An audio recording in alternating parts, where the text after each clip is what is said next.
Hello and welcome to Deep Impact, a proud member of the Doof Network where we dive deep into Wildbow's most underappreciated work 5 years on.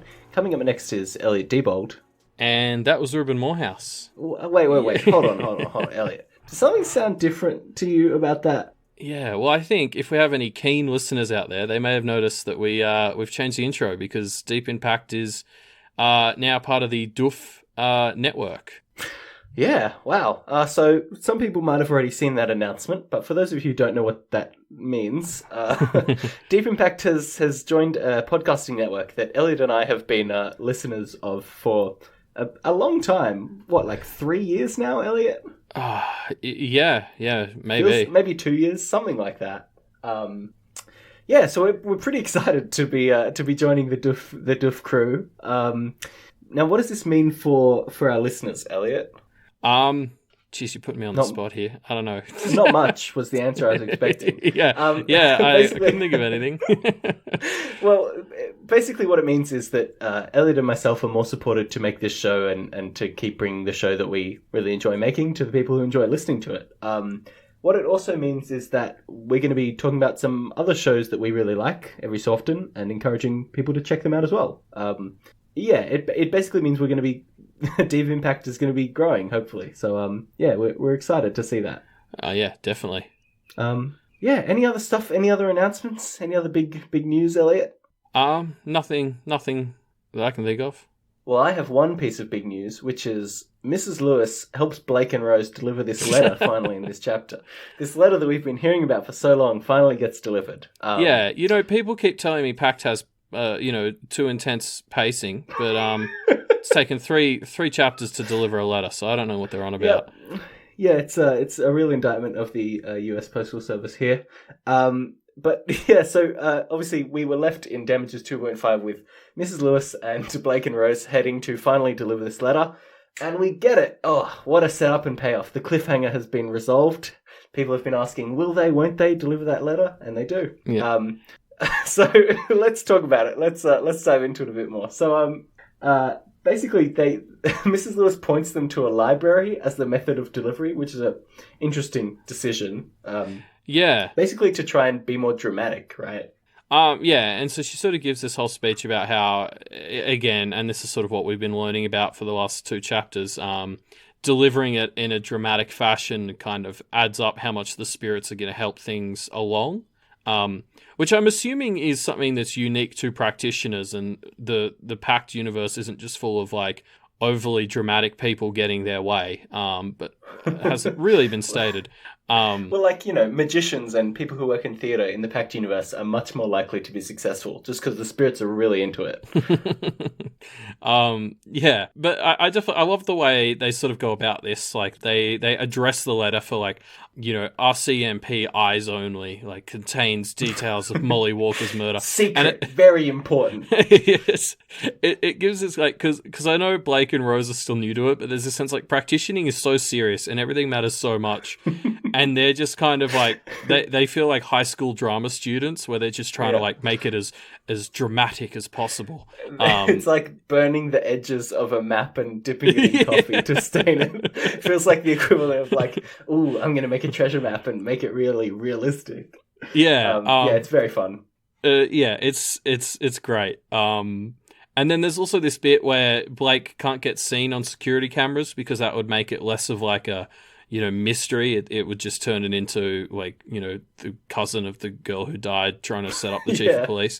And so Blake learns to use his second sight a bit more. And I mean, he's still got a way to go. I find this really cool. He's still pretty beaten up from the fight. I mean, literally beaten up from the last chapter.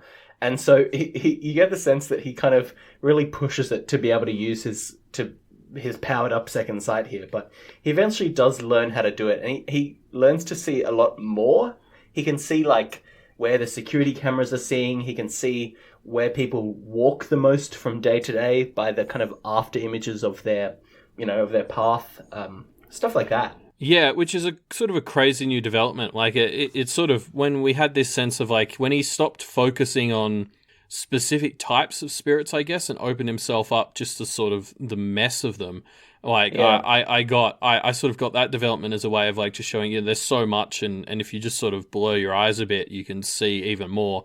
And then he started to Yeah. see like remnants of where spirits have been, which is a bit of a new development. And that just the amount of information. Like now, I can sort of see how Miss Lewis can know so much of these things that she's been sort of staying. Because Yeah. if you have a really trained eye for this stuff, it seems like the amount of information you can gather from a place is borderline infinite. It's Yeah. We insane. were talking a few chapters ago about June the ghost and about stone tape theory of ghosts, and I think this is kind of the level up of that concept, right? Like, oh, not just ghosts have this kind of impact on the world. Everything does all the time, and you can see it if you look for it.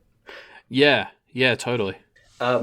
So there's a little point here. Blake is kind of talking about how his sight he's pretty beaten up, and so he doesn't know if he can use his sight. And he says, "Oh, Rose, why don't you do it?" And Rose says, "Oh no, I don't think I can." And Blake's like, "Oh, what? Why not?"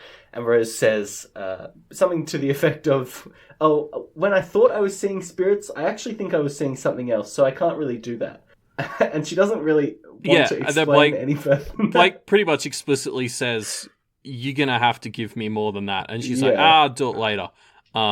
Yeah, what is going on with Rose at the moment? Like, this was the point I think where I was starting to be like, this is getting creepy with how much I feel like she's not sharing. Like, there's something going on here that feels suspicious. Yeah, I mean, it might be because I've been sort of looking at everything so closely, but I've been starting to get that feeling for a while now. Like she, because when they originally did the ceremony, I think she sort of was like, "Oh, it didn't work. I'm seeing something," and the "I'm seeing something" line kind of got a bit lost in everything else that happened after that because she was clearly ticked off.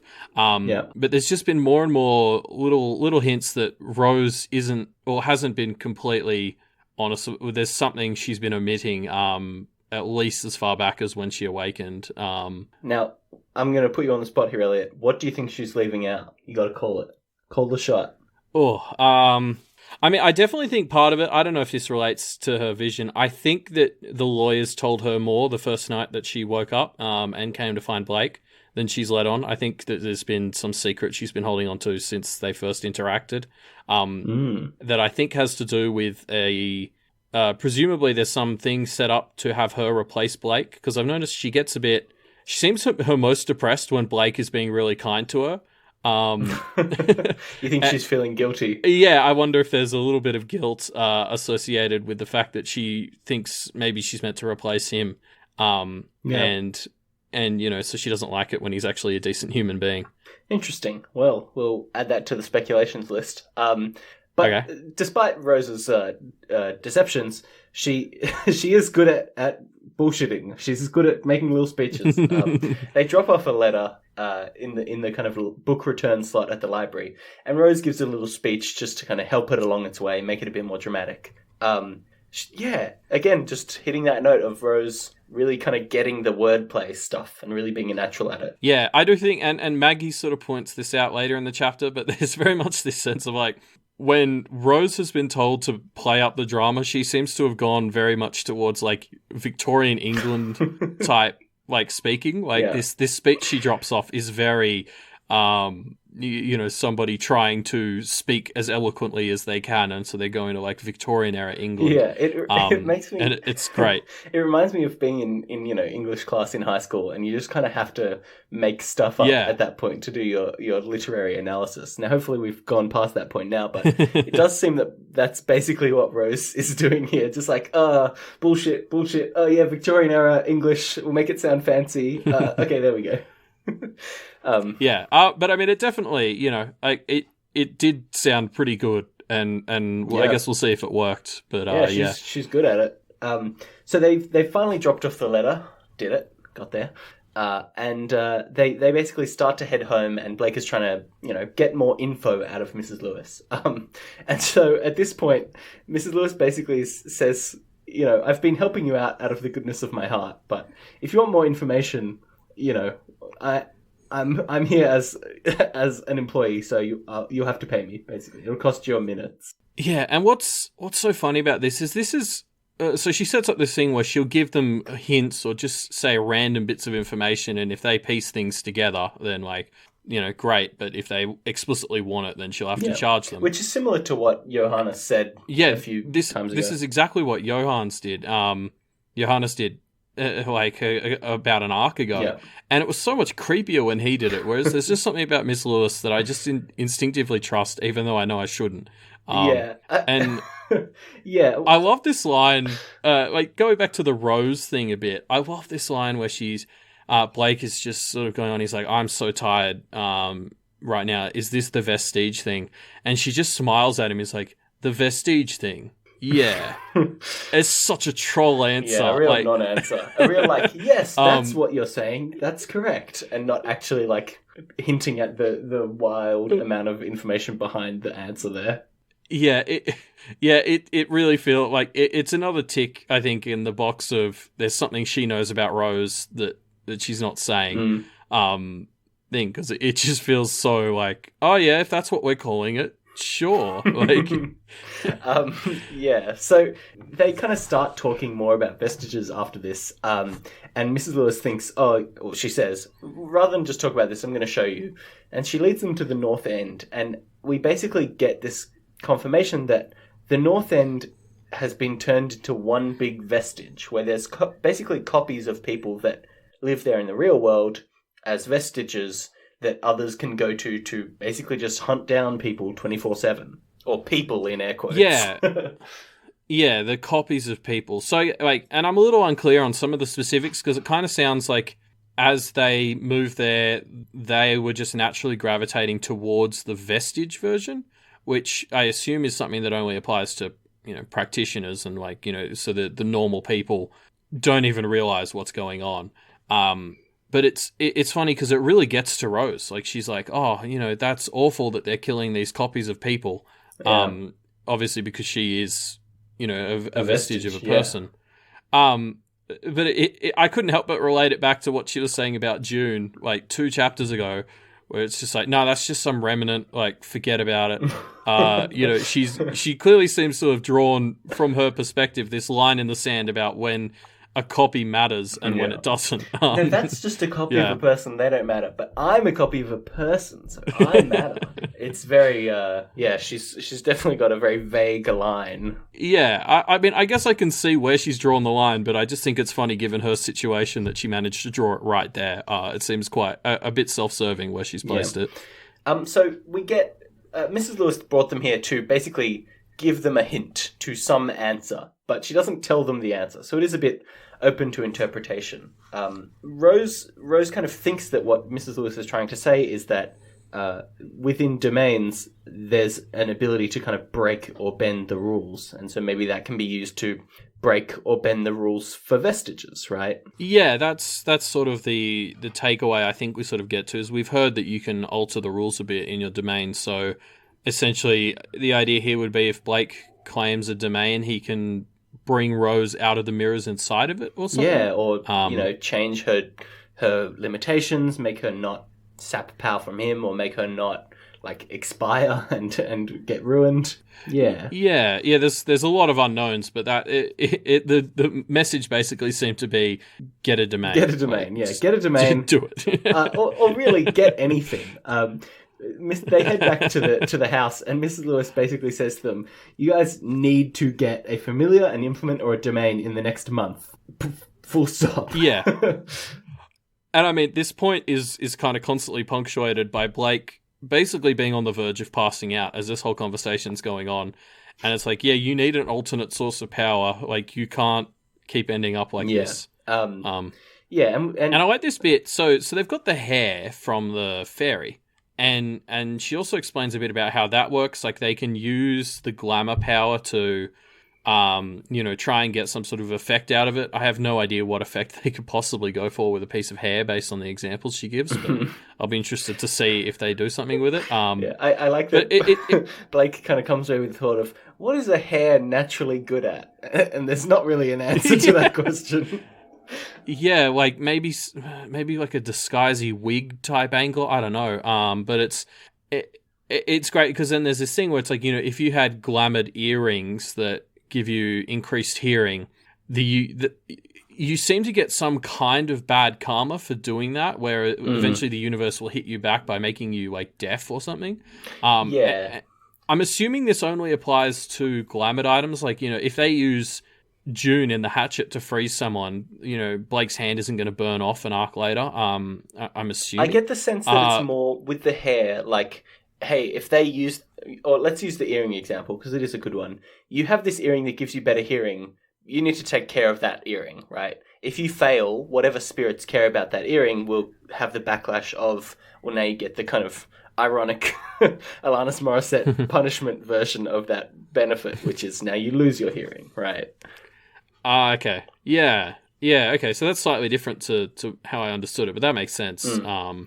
But yeah, no, I do love the little angle of the ironic punishment. So I feel like there's going to be some cool examples of that by the time the book is done. No comments. And it may even be what happened to Maggie. We'll see. Yeah. So basically, Mrs. Lewis gives them this ultimatum: you guys have a month. Get a familiar, an implement, or a domain by the end of the month, or else you're busted. And as part of this, we kind of get a bit more information about what these things represent, right? So getting a familiar is making a lifelong bond with an other, which is kind of like marriage analogy, I suppose. Getting a domain is like settling down in a place forever, and getting an implement is basically like consolidating your personality into an item. So you really have to know who you are, or like what you want, or where you want to be to make one of those choices. Yeah, so we sort of had some idea about this, but this is definitely framing it in a different way that's a little bit more intense. I did like the comparison of picking an other as a familiar to dating. Like, it's like find your hobbies and then find an other who shares the same hobbies. Like, what does that even mean? Yeah. Like, all the others we've seen so far are murderous psychopaths. Blake's hobby at the moment is staying alive, so maybe there's some others who like that.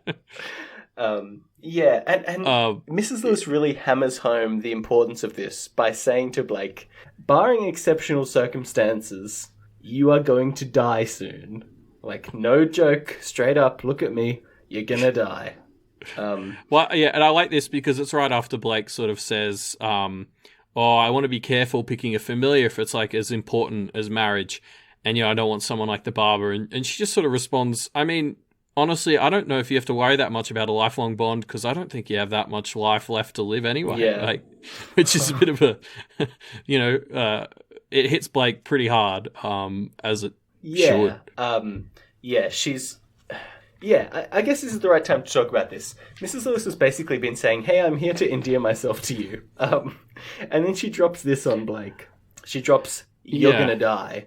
And this kind of demonstrates that her plan to endear herself to Blake has worked pretty successfully, right? Because he takes this and he respects it and he listens to it, which is important because this is basically what everybody has been saying to him 24/7, and this is the first time he really gets it, right? Yeah, but at the same time, it perfectly suits her ends because this whole thing is part of her recruitment drive, and the endearing part of her niceness is to make him want to join up. Putting the fear of God in him by saying that he's probably going to die very soon also fits that motive because it's going to make him more desperate, which puts him more where they want him. I guess she's kind of been the carrot up until now, and now we get the stick, right? You're going to die. Yeah. Exactly. Pretty intense. And you really, it feels like the truth, Blake. So Mrs. Lewis says at this point basically escorted them back to their house, and when they get back, Maggie Holt, is everyone's favourite character, is waiting there for them. And they just kind of chat for a bit, and then Blake and Rose invite them in to read some books, which she seems to love.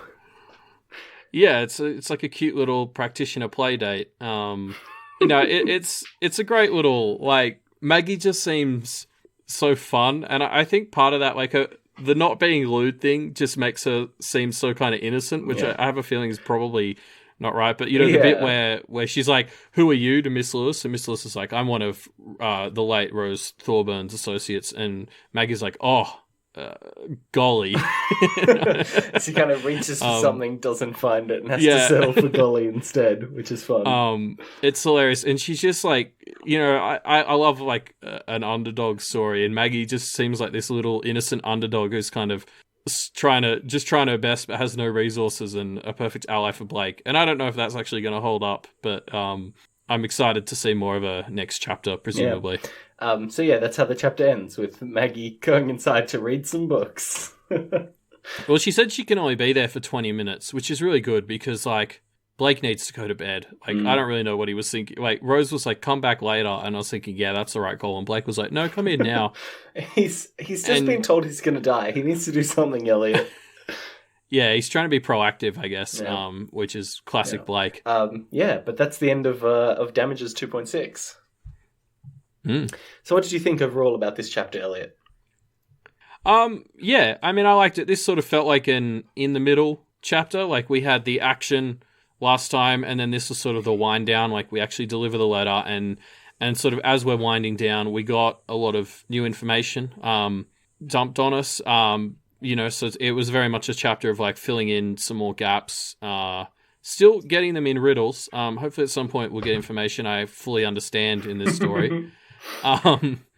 But yeah, like, and obviously then it set itself up for what I assume is next chapter, chatting with Maggie. So I look forward to it. Yeah, I really like this chapter too. I think, I mean, we've kind of hit this point a bit before, but the exposition in Pact is so fun just because of the systems in the world. Like, it's just so much fun finding out about another aspect of how this world works.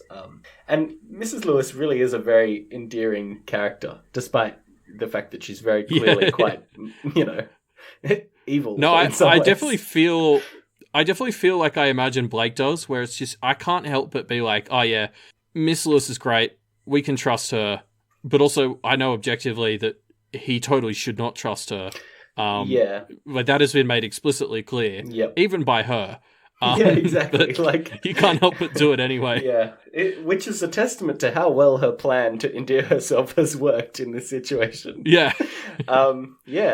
Anyway, that's Damages 2.6. So we're going to dive into a monster corner here, which is from a few chapters ago. I wanted to talk more about demons, and specifically we're going to take a look at Orneus, the name that Blake says 6.5 times. So first of all, just a little fun fact here. Orneus is translated, it means pesky, which is just a silly name for a demon, right? Like, pesky doesn't really make sense. Pesky doesn't really suit as a word for what we got hinted at last chapter. It sounded a lot more serious than pesky. This is going to kind of dive into a bit more about demons and where they mythologically might come from for Pact. Because Orneus is the first demon that is mentioned in something called the Testament of Solomon, right? Which is this text that is, like, falsely attributed to be written by King Solomon. And so it's kind of like this weird thing where it kind of is written to be very biblical, but isn't, because it's not, it's not written by any of the actual apostles. It's falsely attributed to King Solomon. And so it's like in this weird place of, like, half a biblical text, but half not. And so presumably, like, this sort of fits into Pact because obviously we were introduced to Suleiman bin Daud or something, who was the original sort of practitioner that actually made a difference, and I think, his thing was called the Seal of Solomon or something. So it's very much like, I'm assuming that the Solomon that was mentioned during 1.6 is meant to be, or at least we're meant to think it is, the Solomon, the King Solomon from the Old Testament. I don't know if that's accurate. But I think, well, the story of the Testament of Solomon is a weird one, but it describes King Solomon using a magical ring given to him by the Archangel Michael to basically take control of demons and get them to build him a temple. And so the narrative of him being... It kind of sounds like what we heard of Solomon in Pact. Yeah, exactly. And so you do get the sense that this is kind of a basis for a lot of what we hear about demons. But for now, let's kind of... We'll get back to the Seal of Solomon and stuff probably later on as we find out more about it. Sure. For now, let's stick to Orneus. So some fun Orneus facts here for you here, Elliot. So he was the first demon mentioned in the Testament of Solomon, and in it he appears he appears to a boy every day at sunset to steal half of his wages and suck his thumb to steal his energy, which is just like such nonsense. Wait, so he sucks the boy's thumb? Yes, to steal the energy of this boy, as well as stealing half of his wages. I mean, that's pretty pesky. I get it. Yeah, no. So the pesky name kind of makes sense. We don't actually get many details on Orneus in Pact to compare to the kind of historical origin, but we do kind of get the sense that he's a big bad demon dude, which kind of makes sense for him being the first and an old yeah, one. and it makes sense. He's the first demon mentioned in the Testament of Solomon. That kind of tracks. So the story continues that Solomon noticed that this boy was growing thinner by the day, and basically figured out what was going on and got him to throw this magical ring into the chest of the demon to take command of him and put him to work cutting stone in his temple. Right. Standard. Makes sense. As you do, yeah. As you do. But, twist, because Orneus is scared of touching iron, and so he revealed this to Solomon, and Solomon, I guess, was like, yeah, alright, I guess I can't put you to work on my temple then, and just got him to do other stuff instead, which feels very altruistic when you've taken control of a demon. Yeah, it sounds like they had a more positive relationship than I would have expected between imprisoned demon and demon capturer. Yeah, I get the sense that a lot of these texts are just kind of nonsense in a lot of ways. And this one is no different. We get one last fact about Orneus before he kind of disappears from the Testament of Solomon for a while, which is he has 3 forms. He says to Solomon, "Sometimes I'm a man who craves the bodies of effeminate boys, and when I touch them, they suffer great pain." That sounds kind of like demon stuff, right? Fairly standard. Yeah, that sounds like the whole, like, because, obviously demons, at least in like the Middle Ages and stuff, were all about like, just being scapegoats for kind of diseases, both of the mind and body. And that kind of sounds like Orneus was originally perhaps this metaphor for pedophilia, I guess. Yeah, it's interesting. I didn't get too many overt references to that, but it definitely feels like there's a link there.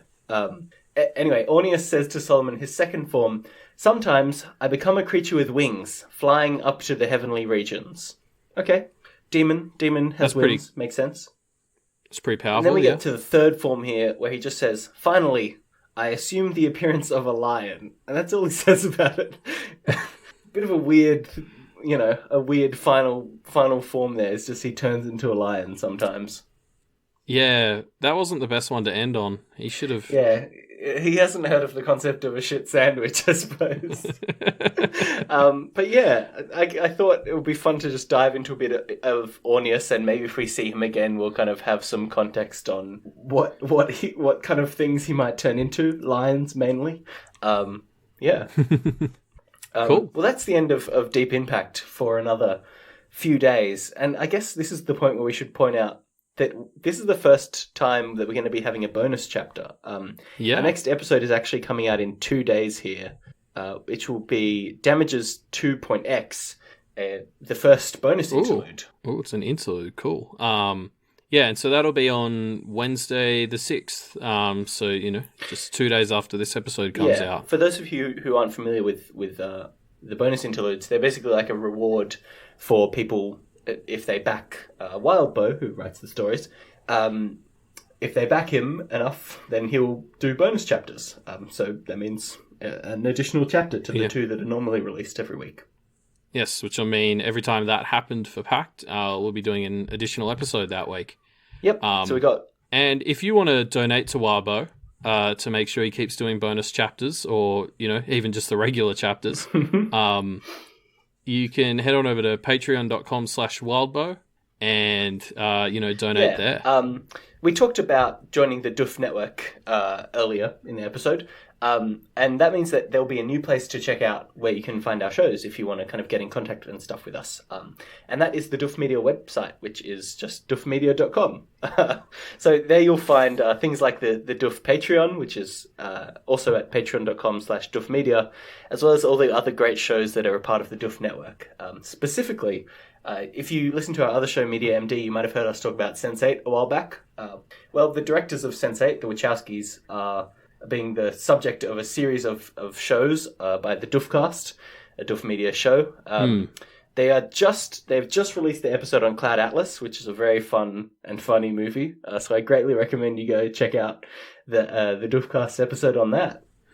Yeah, I'm excited because I love Cloud Atlas and I haven't listened to their episode on it yet. I'm a little bit nervous because if they didn't love it, then, what'll I do with myself? I think the thing I love the most about Cloud Atlas is that the saying things are the true has just kind of entered the public vernacular now, which I think is hilarious. I hear people say that's the true, and I'm like, oh my god, that's such a stupid reference. Yeah, it's not what I would have taken out of the movie, but whatever. Anyway, so you can check out doofmedia.com to find Deep Impact, as well as all the other great Doof Network shows. If you want to get in contact with us, leave us your thoughts on Damages 2.x, so we can chat more about the show. You can do that through our discussion threads or our Twitter, which will be linked in the show notes down below. Yes. I think that's everything. We'll see everybody next week for our first bonus chapter, 2.x. Not next week, sorry, in 2 days for our next bonus chapter, 2.x. See ya. Bye.